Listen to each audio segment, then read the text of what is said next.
Hello, everyone. My name is Rahul Trivedi, and on behalf of Marwari University, Rajkot, Gujarat, I welcome you all to this wonderful interaction that we are going to have with a man who has seen it all, right from the corridors of academia to big banners of corporates in the country.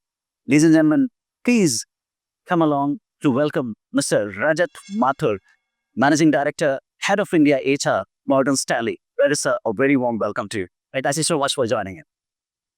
We are all elated to have you, and we would love to understand how does a day in your life looks like. So my days are fairly consistent across both the weekdays and the weekends. My routine doesn't necessarily change.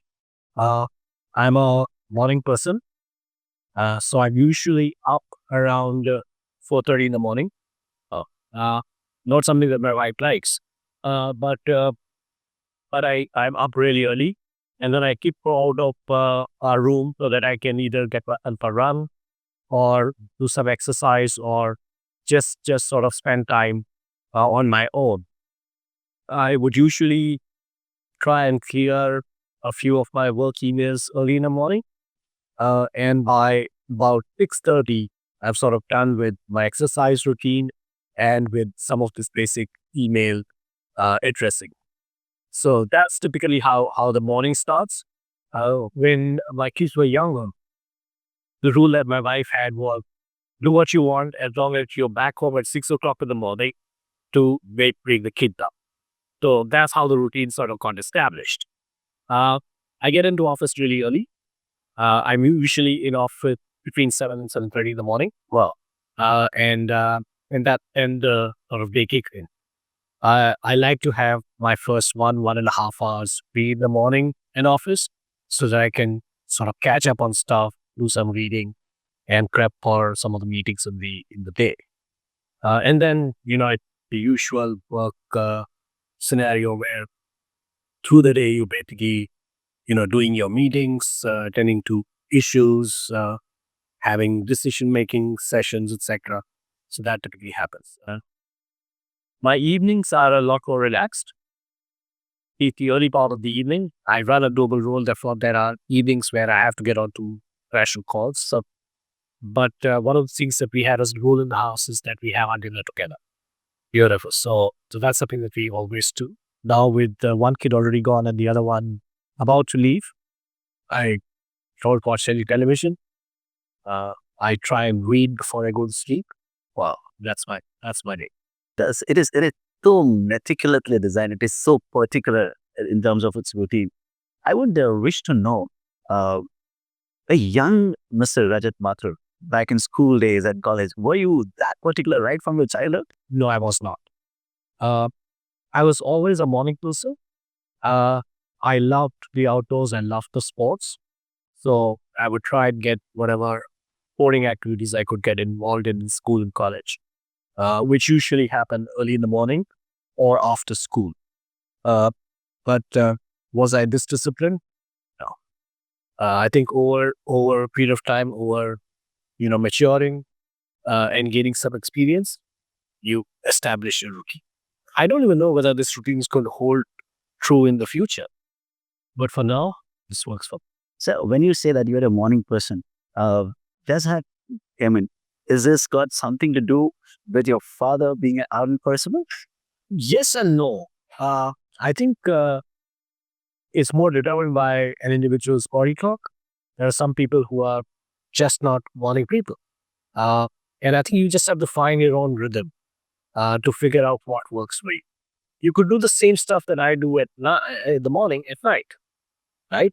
It's just a question of are you disciplined about how you're following through on the things. And as long as you're disciplined about it, I think you should be okay. So the old saying that early to bed and early to rise make a man healthy, wealthy, and wise. So you think that it depends absolutely on us. Yeah, I think it's a saying that you can use or discard. I think at the end of the day, you have 24 hours. Just use it wisely. Beautiful. How was Mr. Rajat Mathur during his graduation, coming from one of the most prestigious colleges of the country? How does that, uh, that has impacted you in your life? I think I was your regular regular guy at college. Uh, I participated in sport. I was involved with a lot of extracurricular activities. Always been that in school and college. I think the college provided a lot of opportunities to be able to do some of this stuff, try and explore some new things. And I was fortunate enough to be in a hostel where I was able to sort of, you know, uh, sort of leverage my time, yeah, to get involved in these activities. I think the advantage of being in a residence just gives you that added benefit. So, uh, you know, was there anything outstanding in those years? The answer is probably no. But was there phenomenal exposure, great networking? I have some of my closest friends are straight from college. So any particular sports that you were inclined into? I played every sport. I think outside of soccer, I played every. Wow. The rule in our house, it is that my father had, was it doesn't matter what's happening the next day. You have to go out and spend time playing every day for a couple of outdoor. Outdoor, breaking point. Yeah. So, when you stepped outside and you had a bunch of other kids that you had to play with, you figure out that depending on the season, you would play the sport that we played over there. I was fortunate enough to sort of get a little more inclined toward hockey. I played a little bit of hockey, played a little bit of cricket.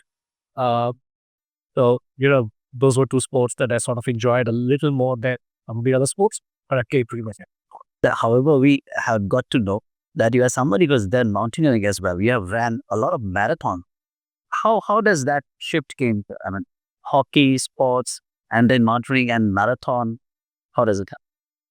So there was a phase in my life, and I think and a lot of people go through this, work became the primary, right?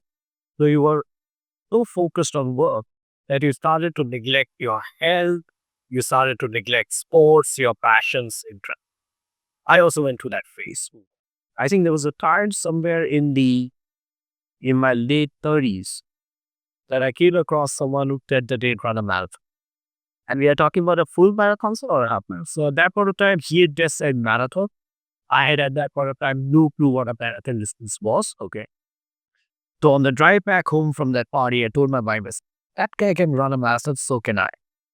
So I came home and I did a little bit of research. Then I realized that the marathon is 42. I said, well, maybe I won't do 42, maybe I can't at 10K. So I started running from the next day. It was a bit now. Because you were unfit, you were playing sport, but you were playing sport for fun, of course. But then I sort of got focused onto it, hooked onto it. And since then, it's been now, 17, 18 years since I've been running. And consistently, right? Consistently running, I think the last few years I've sort of taken a step back. I moved into triathlon about 10 years ago. I started to do that because I was getting a little bored of jet running. So tried to swim, to bike, and I'm getting my piece of inspiration for sure. that happened. Then climbing was always, or hiking was always something that I love to do. We would take the kids out hiking. Both the kids liked hiking. My daughter more than my son. And then that was my excuse to be able to get out to the mountains and climb.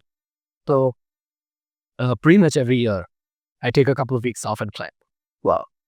Right, sir, I'm pretty sure, you must have gone through all those phases when we face a lot of challenges. There are a lot of challenge in terms of taking a decision. There's a decision dilemma that I'm pretty sure a lot of youngsters who are watching us are listening to it. So how would you wish to advise them whenever they face a dilemma in life, how to take a decision? Take a decision. And I don't say it in jest. I was telling the class this morning that you're going to get 30 to 40% of your decisions wrong, whether you like it or not. You can do all the research, all the data analytics, everything else, but in life, you're going to make decisions that are not going to go your way. Okay. It's a better outcome than not making the decision and leaving it to chance. So I always tell people, I said, make the decision, right? What's the worst that can happen? And when you actually start to analyze what's the worst that can happen, actually it's not that bad. So strongly encourage people to think about it, make the decision, not to leave it hanging. The more you leave it hanging, the more it's going to trouble you in your head. So So I'm sure. I mean, you are a people's person. You every day meet so many people globally.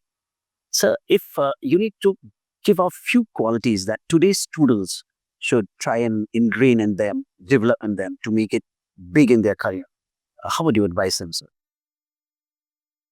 I think the fundamental thing that people need to work on is their ability to communicate.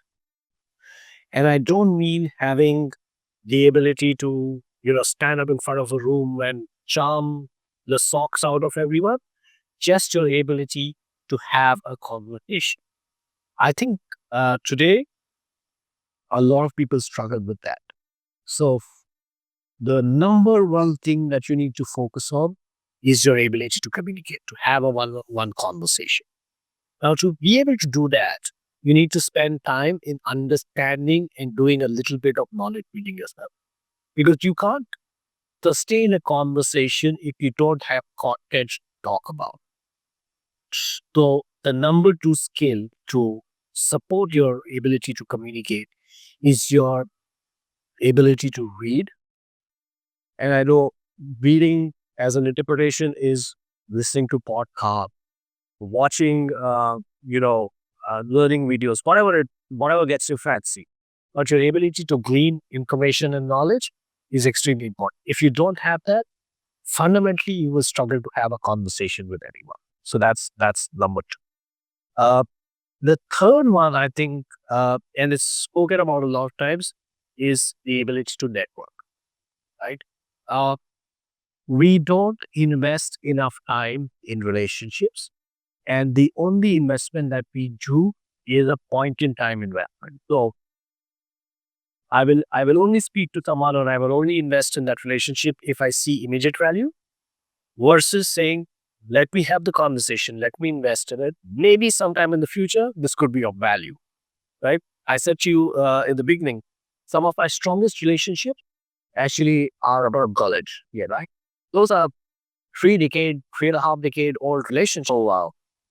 Those are the ones that have really stayed true. And if you invested continuously over a last period of time, you will find that there's value that's coming in. Today, they are key decision makers in this world, right? And if you got that relationship right, that's a lot of leverage available, right? So I think for me, the third one is networking, and I think the fourth one, understated as it may be, is the ability to be nice.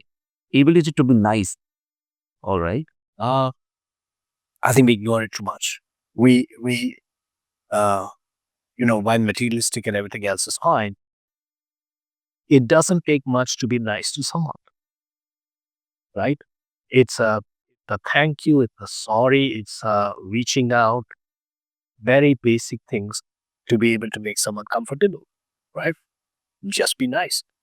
I tell this story where you got a mobile, the phone rings, and you see a name flash on the phone. What's your reaction to that name, right? Is it a, oh, I don't want to talk to this person, or, oh, I want to talk to this person? That determines the relationship that you have.